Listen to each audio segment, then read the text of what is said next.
mucho mejores mañana. Exactamente lo mismo que esperamos con las universidades y las escuelas en Colombia. Para que eso se dé, necesitamos entender que los prestadores de toda complejidad, no importa si están haciendo trasplantes de hígado o están atendiendo bronconeumonías en niños deshidratados y desnutridos en un puesto de salud, en todo nivel, estos prestadores son organizaciones complejas que requieren un gobierno estable, que les permita tener una misión de largo plazo, sin conflictos de interés a su interior, con, ojalá, cero interferencia, particularmente en el sector público, y estabilidad en el largo plazo.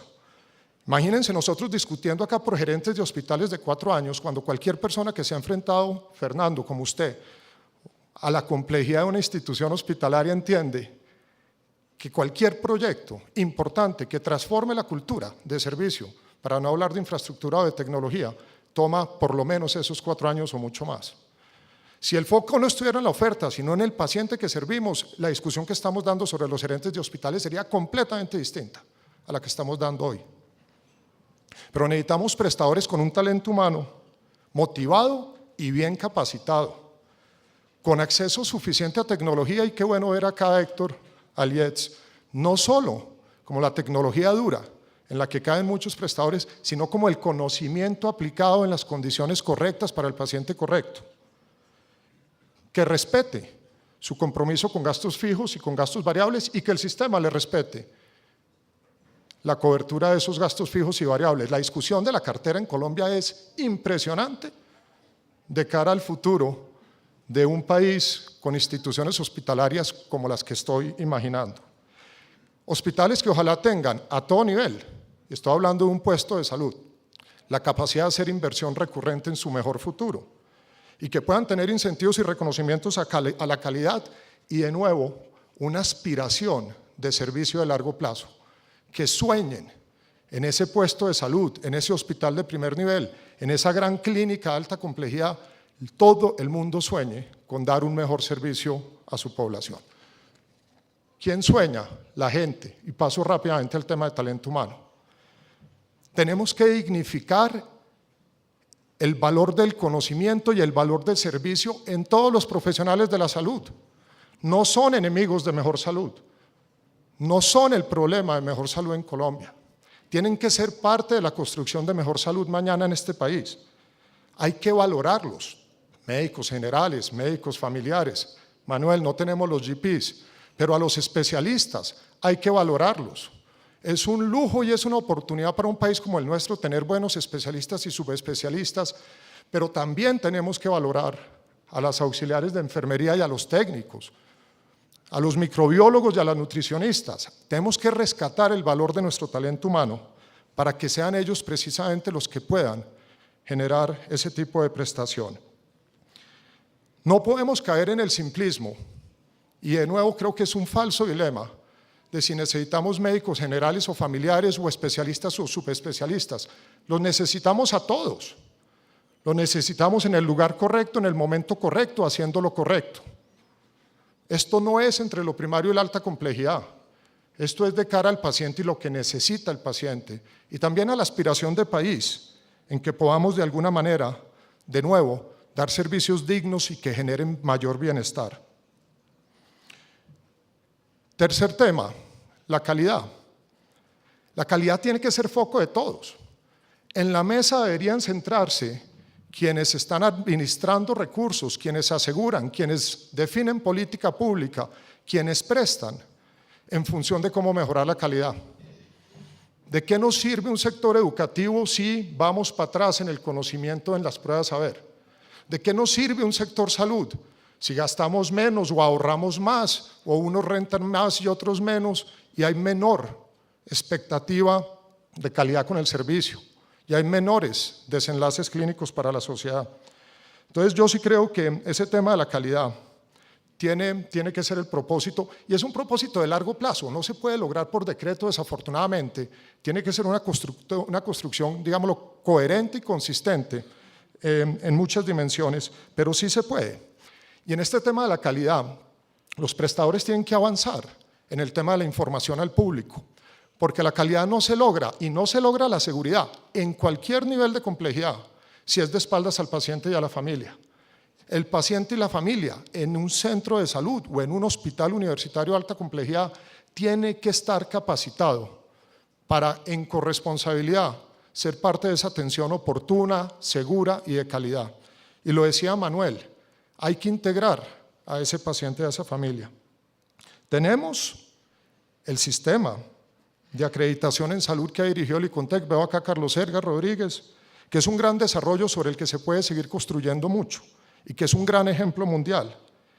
Y tenemos, digámoslo, algunos ejemplos que pueden servir en determinados niveles del sistema, y hago referencia a lo que llamamos los centros de cuidado clínico, que algunos llaman centros de excelencia, que es una palabra que no nos gusta, porque la excelencia no existe en salud, no se alcanza. Siempre tenemos cómo mejorar y qué mejorar. Pero estos centros de cuidado clínico no fragmentan la atención, todo lo contrario, integran todos los recursos ambulatorios y hospitalarios, de educación y de rehabilitación, en torno a la resolución completa y con los mejores posibles desenlaces clínicos para una patología específica. Cuando uno logra un centro de cuidado clínico en reemplazo articular, no está diciendo que fragmentó al paciente, lo que está diciendo es que para ese paciente que requiere un reemplazo articular, desde la educación previa, que lo lleva a su decisión autónoma de si se quiere o no operar, y si lo requiere o no, hasta su rehabilitación, va a haber todo un grupo multidisciplinario haciendo las cosas debidas, estandarizadas, basadas en evidencia, para darle el mejor desenlace. Quisiera simplemente concluir con los mismos dos mensajes. ¿Qué reenfoque necesitamos en la prestación de servicios en salud en Colombia? Necesitamos volver al foco en el paciente y necesitamos volver a un equilibrio en el sistema. El reto de los prestadores no ha cambiado y es hacer lo correcto, en el momento correcto, para el paciente correcto. No hacer más de lo que es correcto. Tampoco dejar de hacer lo que es necesario. Y no hacerlo indicado de manera incorrecta, que anula todo lo anterior. Y siempre, y lo decía Manuel, hacerlo con un respeto profundo por el paciente y por la familia. Debemos alejarnos de los falsos dilemas, de nuevo como aquel de escoger entre la atención primaria o la alta complejidad. Un buen sistema necesita equilibrio, necesita complementariedad e interacción entre sus partes. La alta complejidad no es una derrota, la alta complejidad no es un problema. Miren, la alta complejidad, entre otras, es una hermosa expresión del esfuerzo de los seres humanos tratando de responder ante la fragilidad del cuerpo humano. Todos, en algún momento, nos vamos a enfrentar a esa fragilidad, que claro, que podemos conservarla de alguna manera y cuidarla de manera inteligente con ese equilibrio en el sistema. Pero acá, de nuevo, no hay que escoger entre lo uno y lo otro, hay que hacer bien las dos cosas. Y es muy importante, y esto lo he dicho de manera reiterativa, es muy importante que estemos pensando en el mañana. Estamos tan enfrascados en una discusión de corto plazo ahorita, inmediata, que no soñamos esa prestación de servicios de salud del mañana, que no soñamos cómo podemos dar a todo nivel, de nuevo, en todos los encuentros, una atención segura, con calidad y con respeto. Por eso es muy importante que discutamos en torno a una política hospitalaria, o si quieren una política asistencial, que sea de largo plazo, que sea del Estado colombiano, que sea de todo el sector, y que nos hace mucha falta hoy, pero nos va a hacer mucha más falta mañana. Muchas gracias.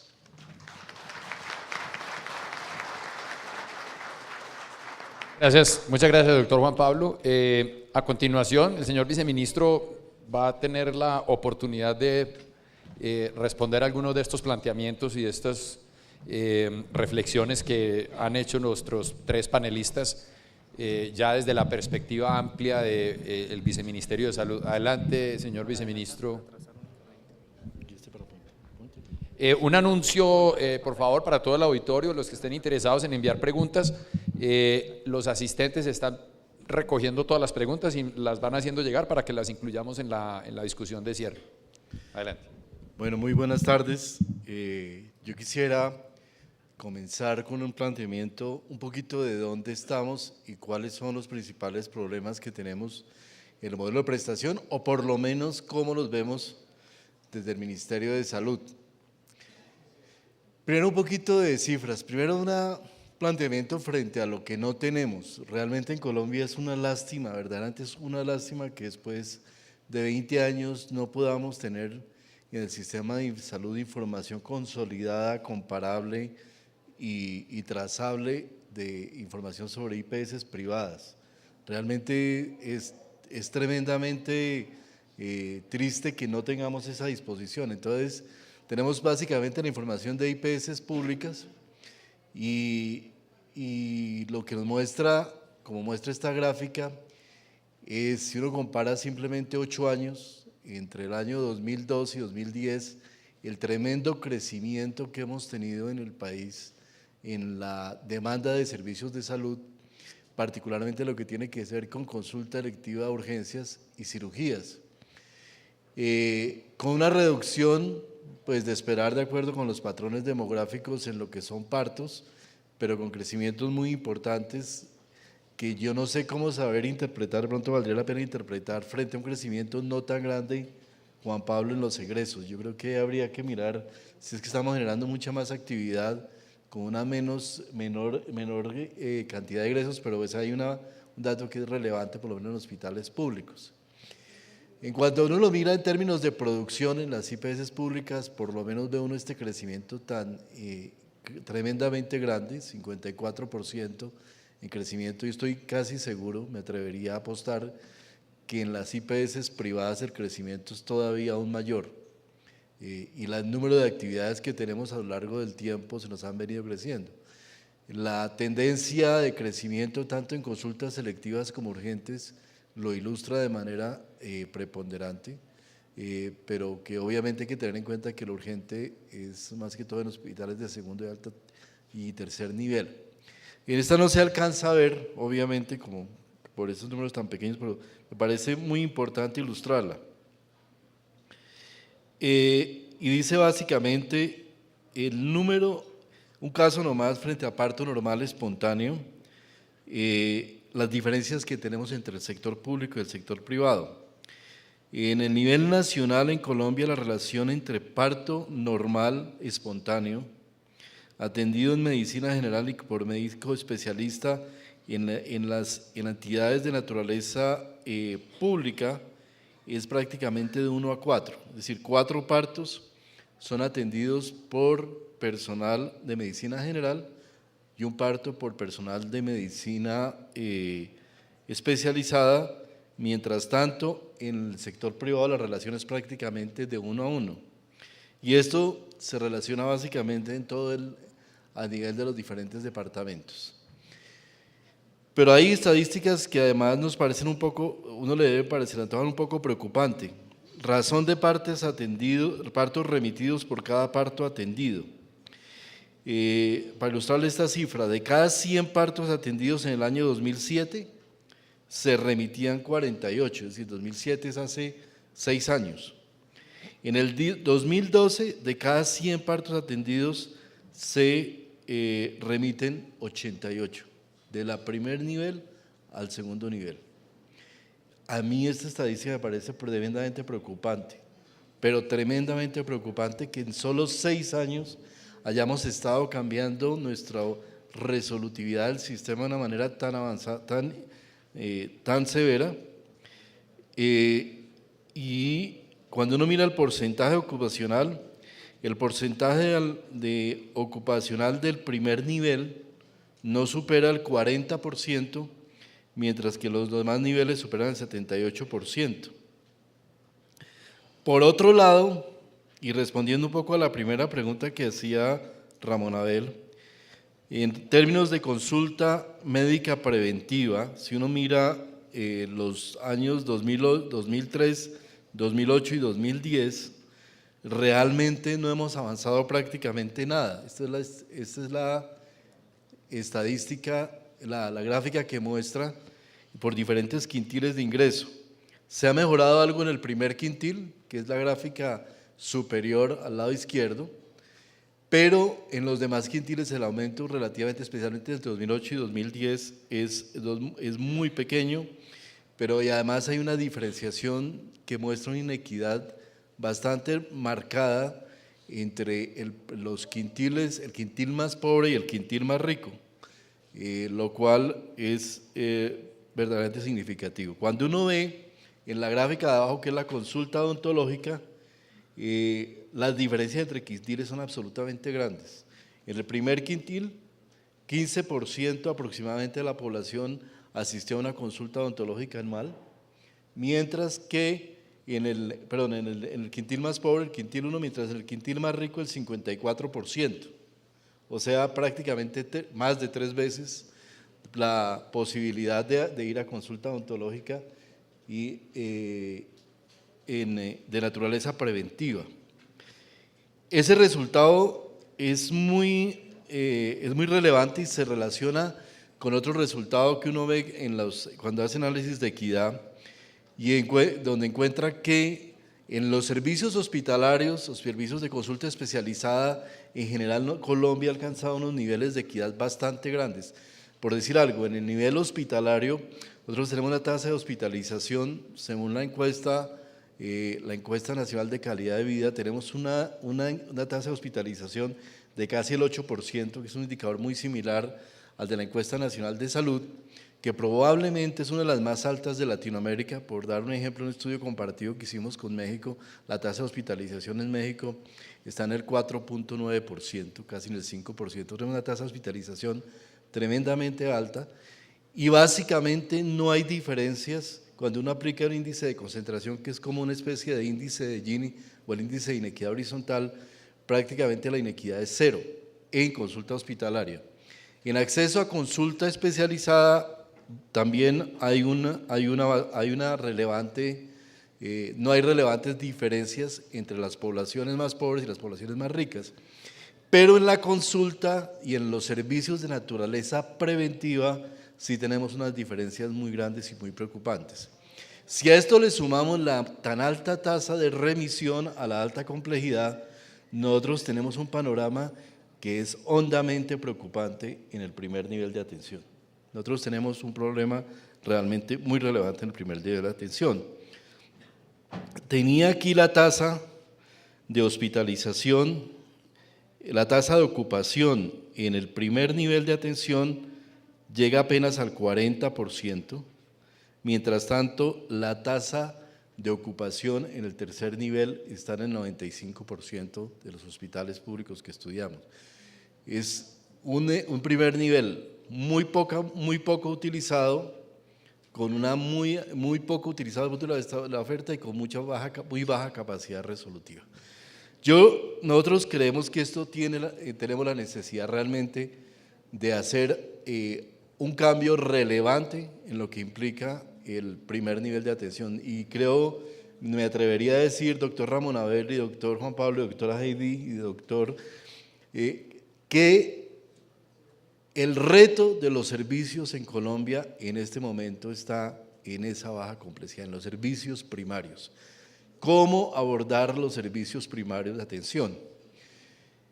Y cómo integrar aquello que llamamos media complejidad frente a un modelo de servicios, frente a un modelo de prestación.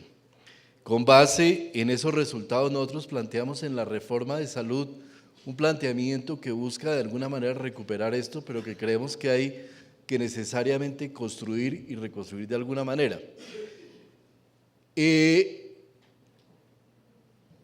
Uno tiene la tentación de decir, no, es que el primer nivel de atención debe ser resolutivo, y yo creo que lo que visualizamos siempre es un primer nivel de atención donde bajamos servicios de la alta complejidad y los llevamos a ese primer nivel para que puedan resolver.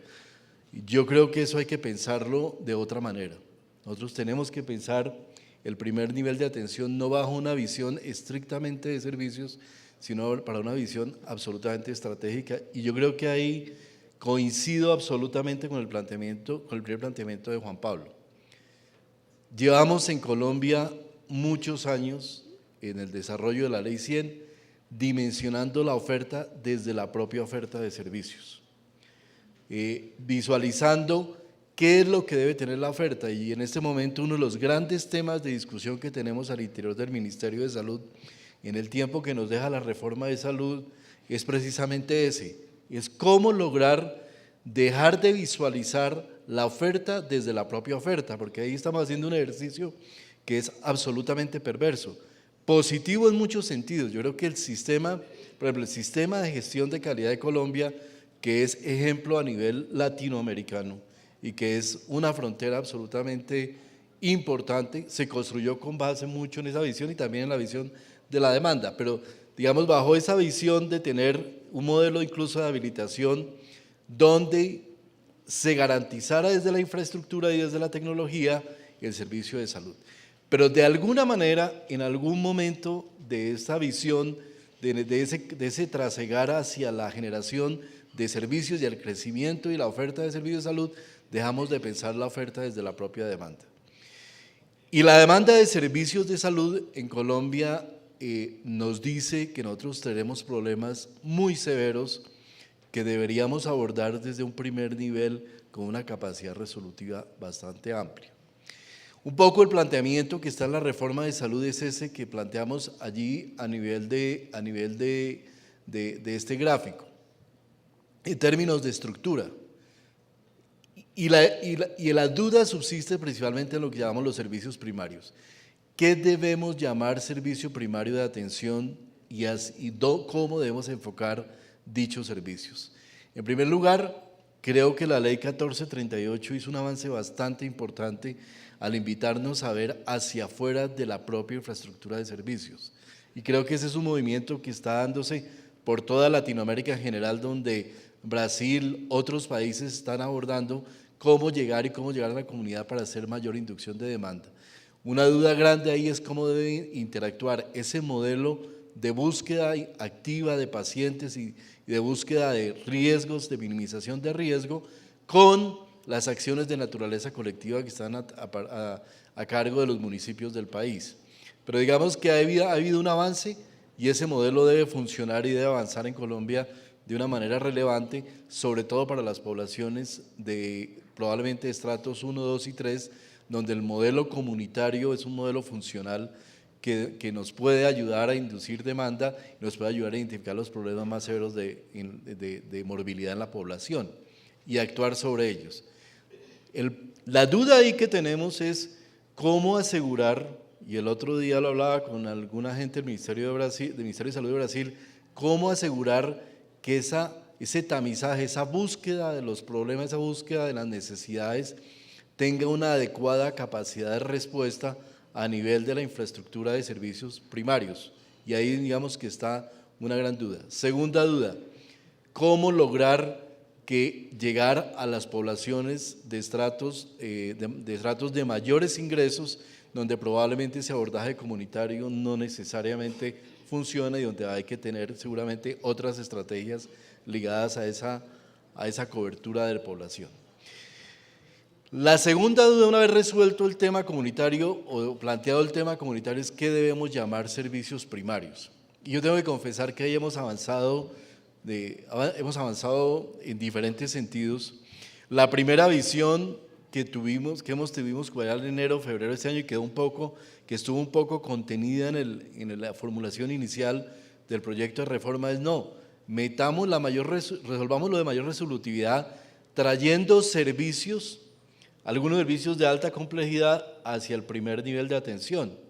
Básicamente como tratar de diseccionar ese segundo nivel y meter servicios en ese primer nivel de atención. Después de muchas discusiones, incluso discusiones en audiencias públicas, discusiones técnicas al interior del propio ministerio, hemos estado llegando a la conclusión de que definitivamente esa no debe ser la estrategia. La estrategia debe ser buscar que ese servicio primario sea fundamentalmente un servicio de naturaleza ambulatoria.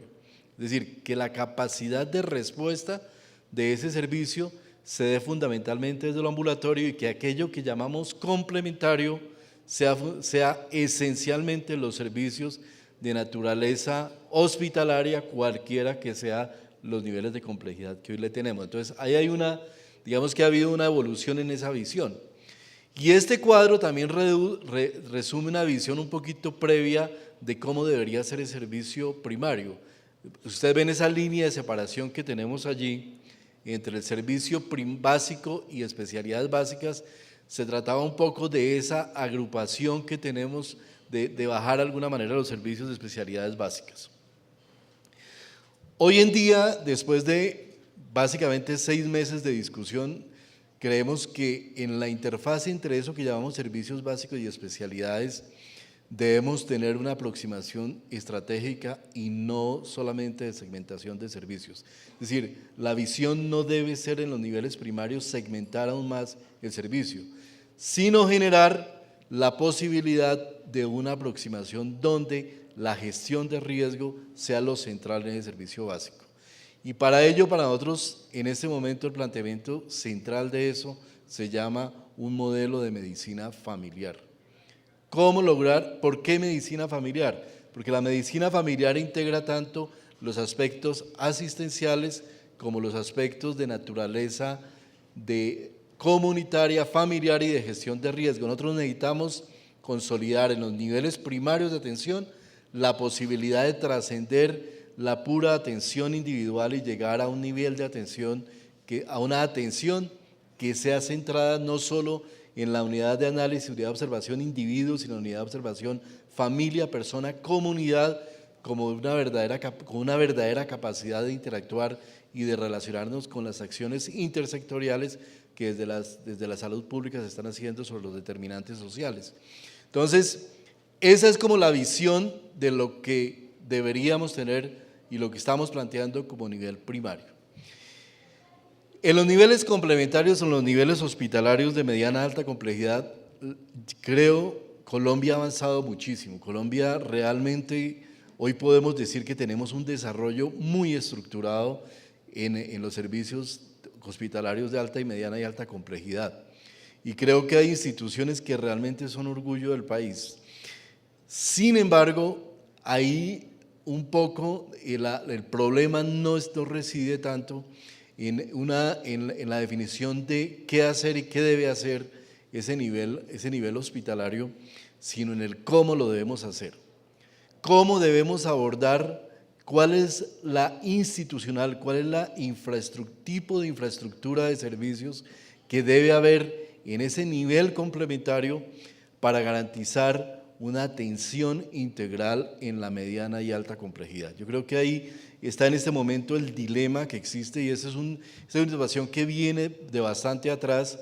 Cuando uno piensa, digamos, los elementos que están planteados en la ley Sandra Ceballos, en la ley de cáncer infantil, de alguna manera desde el momento en que se formularon esas leyes, intuitivamente se han identificado algunos problemas muy complejos que derivaban en la fragmentación del servicio de salud. Y de ahí que el llamado que hacen estas leyes y que uno identifica muchísimo en la atención y en los problemas que día a día enfrentamos en el Ministerio de Salud frente a la prestación es cómo asegurar que haya un proceso integral de servicios de salud donde no haya fragmentación.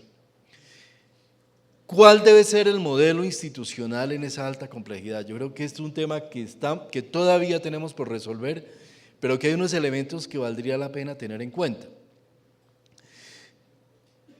Uno ve a nivel nacional, y cuando recorre, en un cargo como el mío tiene que recorrer a nivel nacional el país, cada vez más uno ve evidencias de hospitales, de instituciones de alta complejidad tremendamente descompensadas, donde hay una descompensación al interior de la estructura productiva de servicios de salud de alta complejidad. De alguna manera, a lo largo de los años, se les fueron extrayendo a muchas de las unidades hospitalarias, particularmente las entidades públicas, se les fueron extrayendo los servicios de mayor agregado tecnológico por razones y por diferentes incentivos económicos. Y hoy encuentra uno, por muchas partes, casi en la mayor parte de los hospitales públicos, una especie de cascarón público en el cual los servicios que realmente agregan valor tecnológico han sido dados en concesión o han sido entregados a explotaciones de naturaleza privada, obviamente muy legítimas, pero por otro lado, los servicios de baja complejidad, de bajo agregado tecnológico, que están en esas instituciones siguen siendo mantenidos dentro de la estructura pública. Cuando se integran estas dos unidades no hay una unidad compensada.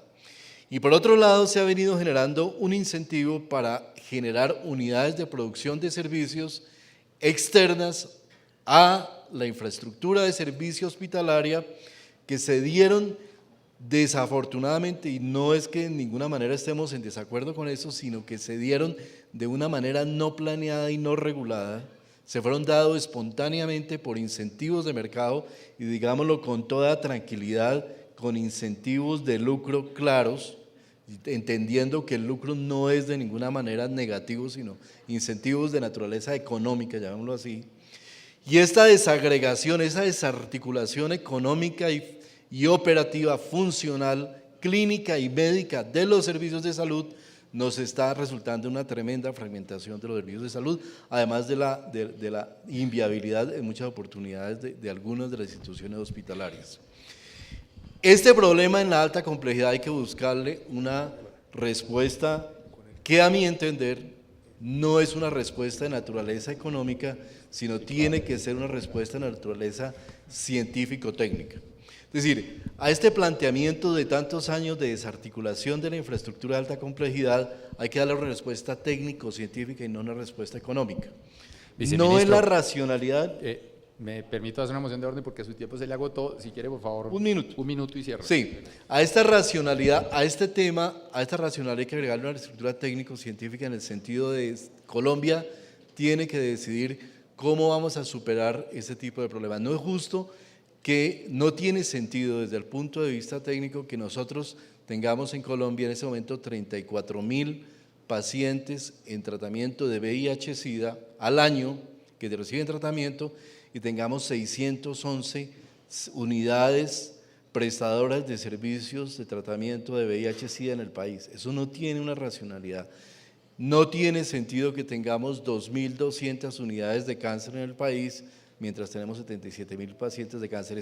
Cuando uno hace esa división, la razón entre unidades de servicio y pacientes, esto no resiste un análisis de manera relevante. Entonces, creemos que hay que hacer una discusión y generar una visión que lleve hacia una política de prestación de servicios en el país que por primera vez recoja esta experiencia y de un derrotar un lineamiento hacia dónde debe ir el país en el sentido de una política de prestación de servicios.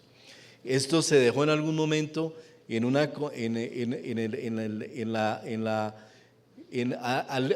al arbitrio de unas visiones económicas y de mercado que puede ser tremendamente relevante y creemos que debe seguir existiendo, pero que hay que recoger de alguna manera desde esa visión de la necesidad y visión del paciente. Muchas gracias.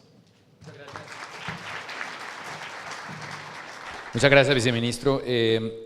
Bueno, dado que el panel empezó a las 2:10, yo me voy a tomar el descaro por la autoridad que me otorga este puesto en este momento de recuperar esos 10 minutos. Entonces, sí, porque la discusión va a estar muy buena. En primer lugar, pues tenemos una visión desde afuera que nos muestra cómo ese nivel básico altamente resolutivo tiene una característica muy importante que hace una diferencia con nuestro sistema, y es que ese médico es altamente entrenado para ser altamente resolutivo, ¿sí? Digamos, es una especialización generalista, porque tiene un espectro amplio de patologías que maneja, pero ahí hay una diferencia, creo, importante desde el punto de vista de la naturaleza de las tareas que ese médico ejecuta y el entrenamiento que tiene para ellas. Por lo tanto, pues obviamente tiene unas mayores facilidades de articulación y coordinación. Por su parte, desde la experiencia ya local, Heidi nos plantea la posibilidad de desarrollar modelos de excelencia, así como las tienen las instituciones de alta complejidad, desarrollarlos también en las instituciones de baja complejidad. Por su parte, Juan Pablo nos planteaba, además de las digamos, argumentos básicos e inobjetables de que el paciente sea el centro de la atención y que todo se piense más desde la lógica del paciente, algo que reiteraba también el viceministro en términos de que pensemos la cosa desde la lógica de la demanda y no de la lógica de la oferta. Pero hay un elemento muy importante que quiero resaltar en la presentación de Juan Pablo, y es en el sentido de desarrollar modelos de prestación alrededor de patologías o de condiciones médicas específicas que integren todo el ciclo de atención de esa patología para resolver los problemas de coordinación. Miren que ahí ya estamos entrando a descubrir o a identificar modelos de prestación que empiezan a resolver muchos de los problemas que también plantearon los panelistas, de fragmentación, de problemas de coordinación, de incentivos perversos que llevan a darle la espalda al paciente. Creo que por ahí ya hay un camino interesante. Por su parte, el viceministro nos plantea unas estadísticas realmente muy preocupantes de cómo ha disminuido la resolutividad del nivel 1 y realmente creo que hace un llamado, a mi modo de ver, urgente y doloroso de que el reto está en los servicios de nivel 1. Creo que hay un tema que ha pasado desapercibido en los planteamientos y pues obviamente Manuel no tiene por qué conocerlo porque no lo maneja en Colombia, pero creo que hay un tema en relación con los incentivos financieros que no se puede pasar por alto. Creo que el incentivo de la capitación en el nivel básico y particularmente en el caso de los hospitales públicos ha generado unos fenómenos tan particulares como los que señala el viceministro en términos de casi que desinstalar la alta tecnología y la alta resolutividad de los niveles básicos y reflejarse y generar un efecto como el que se refleja en la atención de partos, que es francamente preocupante. Entonces, doctores, yo quiero que ustedes con la discusión que podamos hacer en estos 15 minuticos que nos faltan o 10, nos planteen, pero más allá de los argumentos inobjetables, pero un poco vagos de que hagamos las cosas mejor, tratemos de que esto funcione, y una cosa como más concreta. ¿Qué sugerirían ustedes, Heidi, para ti qué es un modelo de excelencia? ¿Qué le pondrías a ese modelo de excelencia en la estructura y en los procesos? Juan Pablo, ¿cómo podríamos replicar esos modelos de ciclos de atención completos sobre una patología para evitar los problemas de fragmentación? ¿Cómo los podríamos replicar en el nivel básico? ¿Y cómo evitar, este es un reto importante, la fragmentación ya no por niveles ni por escenarios de atención, sino por patologías, que es otro reto indiscutible para ese abordaje? Manuel, ¿qué nos podrías enseñar a nosotros en Colombia, ya que creciste en Colombia, sobre cómo mejorar la capacidad resolutiva del médico general, que en el caso particular de los municipios pequeños tiene una alta rotación por el problema del rural, ¿no? Que no hay un incentivo allí de permanencia ni de desarrollo humano en estos recursos humanos? Y bueno, dejémosle todas esas inquietudes al viceministro para que él nos cierre la discusión y nos diga a ver qué parte de esto va a convertir en decretos a partir de mañana. ¿Sí? ¿Cuántos decretos vamos a sacar mañana para que esto se haga realidad? ¿Sí? Entonces, voy a empezar aquí por mi derecha. Heidi. Yo creo fiel y tenazmente en la asistencia técnica y creo que debe haber un camino por recorrer entre los requisitos de habilitación y la acreditación. Y creo que el intermedio que está ahí en ese gran lapso es acompañar a las instituciones a entender todas esas complejidades, las lógicas, para poder hacer una mejor gestión, pero con un modelo diseñado hacia la calidad y hacia la innovación. Ahí tenemos ejemplos como el Premio Calidad de Medellín, que lo estuvimos viendo hace poco, y otra serie de incentivos que te permiten evaluarte en el estado en que estás y tener un camino muy claro que recorrer para mejorar y lograr la excelencia. ¿Qué le veo yo un poquito de crítica de esos modelos? Que simplemente se ven a sí mismos como resultados sobre sí mismos, y yo quisiera que se vieran como resultados a la sociedad. Bueno, Juan Pablo o Manuel. El invitado primero. Pues yo creo que fundamentalmente el médico general colombiano, la medicina nuestra, la formación es muy buena. Yo lo siento así, lo he experimentado así, como médico de la Nacional así lo he sentido. Yo pienso que esencialmente este país tiene la capacidad, y creo que ya se ha empezado, de que los médicos generales pueden convertirse en ese especialista generalista. Simplemente tienen que haber los incentivos apropiados, digámoslo así, enamorarlo de eso, y a través de canales para que pueda ser un investigador, que pueda ser un líder, que tenga una capacidad de mayor resolutiva y que de tal forma se vaya posicionando en la sociedad, no solamente parte científica de sus colegas profesionales, sino también en la sociedad misma. ¿Sí? Y yo pienso que para mí es el punto principal, obviamente con acción e interacción del equipo de atención primaria. Hay esa capacidad, se puede hacer.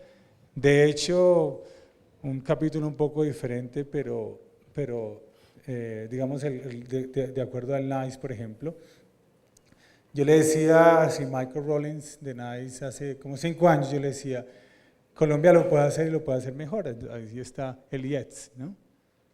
Y el IES va a ser un elemento fundamental para que existan esas formas de alinear los servicios a futuro y obviamente las tecnologías.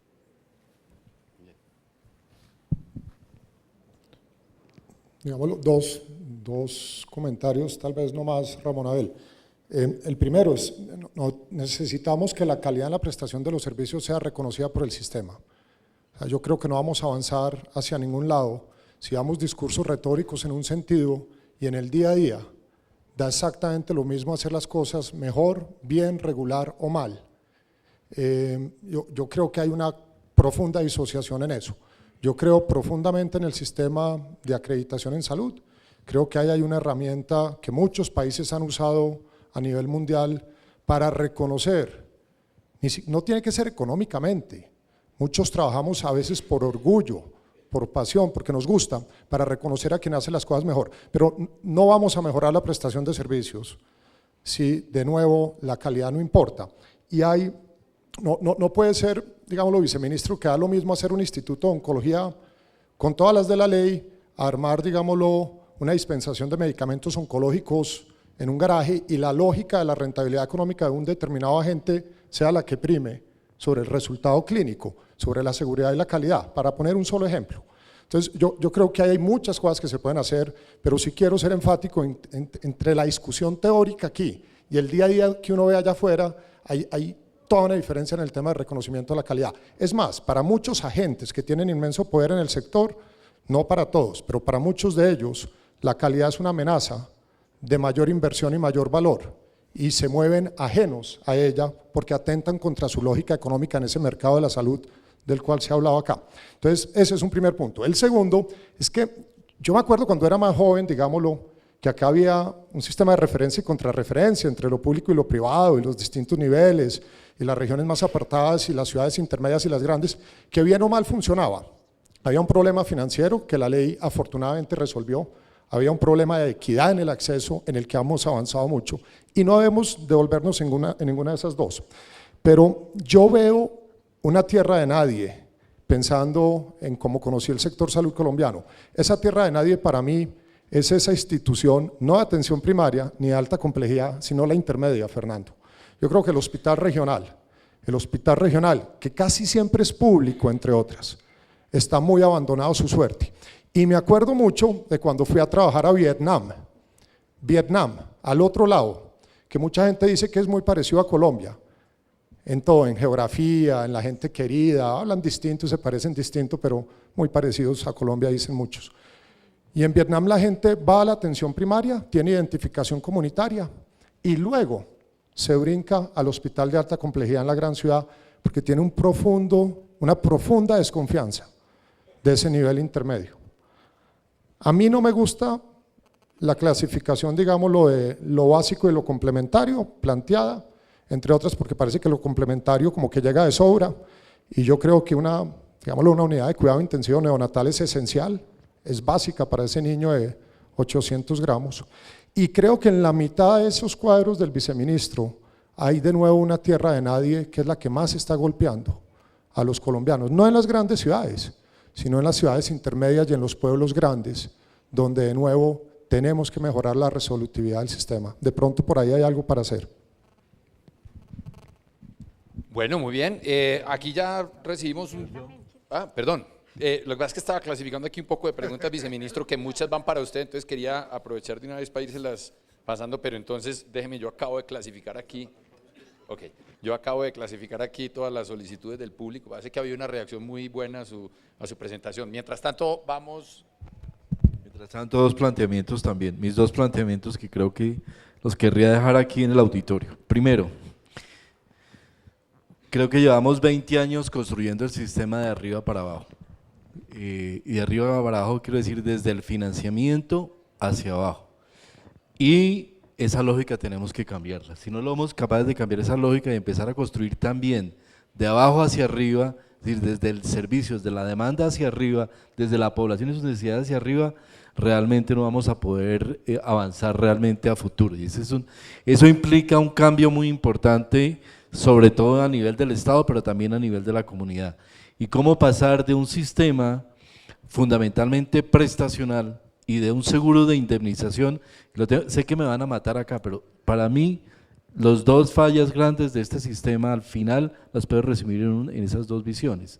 Una visión de un modelo de aseguramiento que terminó transformado básicamente en un seguro de indemnización, donde el tema es tener la plata para pagar, ¿sí? Y ahí se acaba todo, y no hay una visión de gestión de riesgo, y por otro lado un modelo prestacionalista, no desde los prestadores, sino fundamentalmente desde el mensaje que le damos a la comunidad, a la sociedad, y donde la sociedad ha entendido que un buen sistema de salud es aquel que le da prestaciones, no el que le da salud, y ese es un tema que yo creo que hay que cambiar de una manera muy relevante. Y el segundo tema es la compartimentalización que yo les tengo que decir desde que entré al ministerio mismo me sorprendí.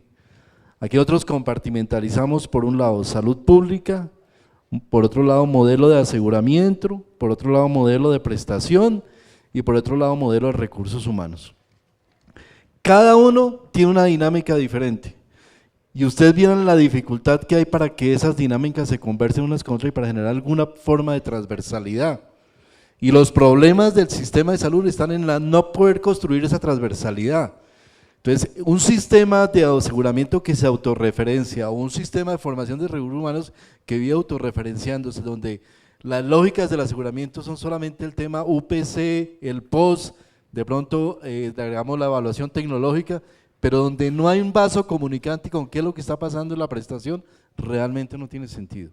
Si queremos pasar a un modelo de gestión de riesgo, tenemos que integrar desde la visión de la salud pública, porque ahí también hay compartimento. Entonces, el compartimento de la salud pública es el compartimento de la atención primaria en salud y ese es de arriba hacia abajo y todo allí tiene un sentido.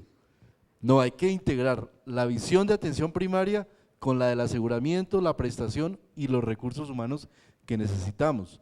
Si no logramos construir esos incentivos transversales para generar un sistema que realmente pueda consolidarse, realmente es muy complejo que logremos avanzar.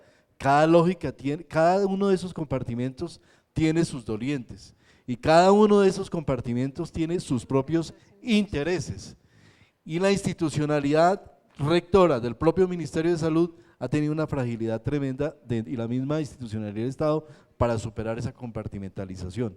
Entonces yo creo que esos son los dos mensajes que creo que hay que quería dejar para no perder, digamos, esta visión de que la prestación en sí misma no es solo un fenómeno aislado, sino que hay que mirarlo en toda su integralidad.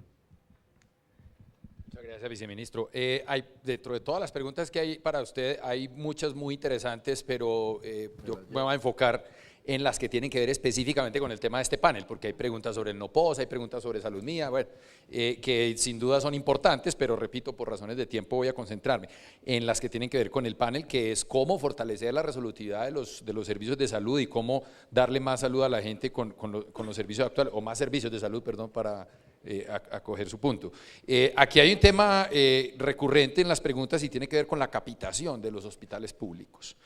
En parte hay unos que mencionan las limitaciones en la capacidad resolutiva de los hospitales públicos, otros preguntas mencionan la obligatoriedad de la contratación del 60% de la UPC con los hospitales públicos, qué tan viable es seguir manteniendo eso cuando han tenido problemas de resolutividad. En fin, creo que en estos 3 minutos que nos quedan de tiempo, todos quisiéramos oír qué piensa el gobierno de cabeza del viceministro con relación a estos temas. Pues respecto a la capitación, yo creo que nos identificamos con el planteamiento de Ramón Abel de que la capitación realmente tiene un efecto positivo, que es la rapidez en el flujo de los servicios y la posibilidad de no acumular cartera y una cierta estructura económicamente sana de estos hospitales, pero por otro lado ha tenido unos efectos bastante negativos sobre la propia prestación del servicio de salud. Si uno capita, termina, y uno lo ve en los municipios, termina siendo, eso se coliga con el hecho de que la farmacia, coincidencialmente, la droguería no abre el día de mercado en los municipios pequeños y que el incentivo todo es lo que vemos hacia remitir hacia otros niveles. La pregunta aquí que queda es hacia dónde debemos avanzar en eso, y especialmente en un ámbito de redes integradas de servicio, porque también la otra realidad que ha habido acá es que ha habido prácticamente incentivos muy fuertes hacia la depredación entre los propios prestadores. Todos los días uno ve proyectos aquí de crecimiento y fortalecimiento de hospitales sin consolidación de la red, de la red de servicios de los municipios vecinos, y es realmente increíble que en este momento que estamos haciendo, hemos citado a los departamentos para hacer planes de sostenimiento fiscal y financiero, y que desde hace 2 meses se vienen consolidando red, no hemos podido tener la red de aproximadamente 17 departamentos. Es decir, esto indica que hay un trazo muy grande en consolidar y en ver un modelo de red de servicios. Mucho tiene que ver con la descentralización, con el proceso de descentralización y la forma en que está estructurado el aparato, digamos, político del Estado, pero eso de alguna manera tenemos que superarlo, y así, con esas exigencias del plan de sostenimiento fiscal y financiero, es como estamos avanzando en ese tema. Bien, muchas gracias. Hay una pregunta muy particular que Juan Pablo no se quiere perder de responderla, sobre la integración vertical. Es que, sí, no podíamos terminar sin hablar de la integración vertical, y es por esta pregunta que llegó. Y yo sí creo que en esto el gobierno va a tener que tomar una definición. Parte de la argumentación lógica es que acá hay muchos intereses que son contrapuestos y se requiere un mayor equilibrio y, digámoslo, una mayor complementariedad entre esos distintos niveles de responsabilidad que se tienen que cumplir. La gran pregunta, para dejar abierta, digámoslo, Ramón Abel, en el tema de la integración vertical, es que si queremos como modelo volver a concentrar todos esos distintos niveles, funciones, incentivos, contraincentivos en un mismo agente, público o privado, para que él interprete, digámoslo, la mejor combinación para el beneficio público. Yo dejo la pregunta abierta. Bueno, ese podría ser un buen tema para un próximo congreso. Yo creo que ya para cerrar, en los últimos 2 minutos que me quedan, y por la atribución de moderador del panel me la voy a tomar, quiero como cerrar con un par de reflexiones sobre este tema. Repito, como empecé mi apertura del panel, la mayor parte de las discusiones sobre reforma se concentran en las formas de financiamiento, en temas de financiamiento en general. La recolección de los impuestos, cómo se van a redistribuir y cómo se van a llevar a la prestación de servicios vía mecanismos de pago. Pero poco se piensa en la prestación. ¿Cuáles son los modelos de prestación necesarios para responder adecuadamente a esos incentivos de pago? Y creo que el modelo de capitación con los hospitales públicos actuales es un muy buen estudio de caso para ver cómo la capitación por sí misma no es ni mala ni buena. Es la forma como el prestador reacciona a esa capitación. En Colombia también hay modelos de capitación de puerta de entrada que han funcionado divinamente. Hay modelos de pago prospectivo por patologías, y VIH es un buen ejemplo, probablemente no a las 640 IPS todas, pero sí muchas de ellas han mostrado que efectivamente esas modalidades prospectivas generan una alineación de los incentivos y en pos de un resultado para el paciente, que además en ese caso la particularidad es que el resultado es observable y verificable y medible, ¿sí? Entonces, creo que más allá de la discusión sobre si el mecanismo de pago es bueno o malo, es cuál es la estructura en la prestación que se necesita para responder adecuadamente a esos mecanismos de pago. Montar un programa de VIH-Sida sin capacidad de coordinación con todos los actores y disciplinas del conocimiento que entran en contacto con ese paciente es una locura, y fuera de eso pasar a un pago prospectivo es terminar de enloquecernos. Entonces, deberíamos pensar más en la estructura de la prestación y después de eso pasar a modalidades de pago que premien esos modelos integrados como los que mencionaba Juan Pablo en el caso de patologías específicas, en los que ya son capaces de garantizar un resultado, y en la medida en que se garantice un resultado, o por lo menos con cierto nivel de certeza, en esa misma medida el prestador puede pasar a un pago prospectivo y se empiezan a resolver una cantidad de problemas y de costos de transacción que básicamente es lo que estamos enfrentando hoy en día, un recalentamiento del sistema como producto de esos costos de transacción. Creo que cumplimos en punto con las 2 horas. Fernando, muchísimas gracias por el espacio y a ustedes por la atención.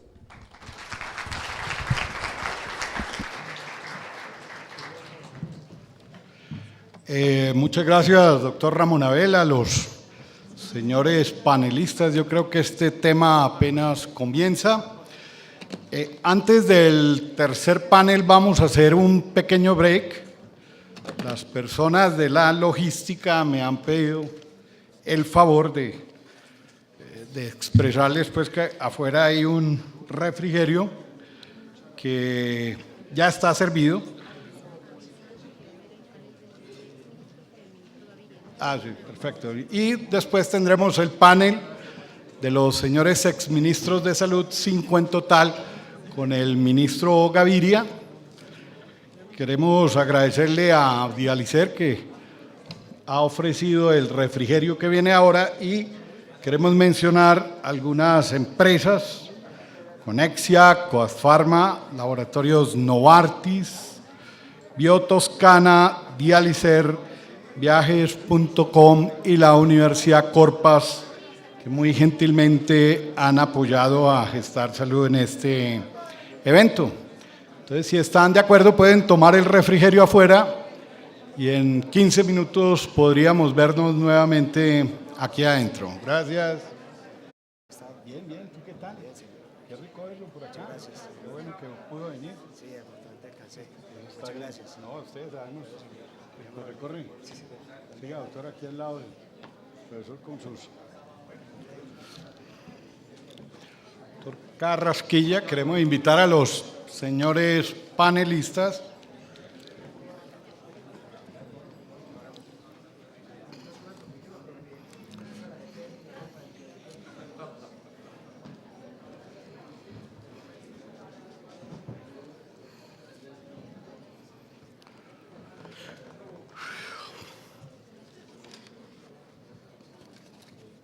¿Podría alguien decirle a las personas afuera que pueden entrar, si es tan amable?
Bueno, vamos a dar inicio a nuestra tercera sesión, que se ha denominado el impacto de los determinantes sociales en las condiciones de salud y bienestar de los colombianos. Este es un panel que va a coordinar el doctor Gabriel Carrasquilla. El doctor Gabriel Carrasquilla actualmente es el director del Centro de Estudio e Investigación en Salud 6 de la Fundación Santa Fe de Bogotá. Él, como casi todos sabemos, es médico, tiene posgrados en salud pública y en medicina tropical, un doctorado en salud pública de la Universidad del Valle. Fue director de la División de Salud de la Fundación FES, una entidad que durante muchos años ha aportado mucho a la salud y en general a los sectores sociales del país. Es además un académico de número, ha participado en el Consejo de Salud de Colciencias o participa activamente en el Consejo Asesor del Instituto Nacional de Salud y ha trabajado como consultor de varios organismos multilaterales, entre ellos la OMS, la OPS, el Organismo Andino de Salud, también de la Organización de Estados Americanos, de la Fundación Rockefeller, y por supuesto con el Ministerio de Salud y el Departamento Nacional de Planeación. Y nos acompañan en la mesa como panelistas algunos ilustres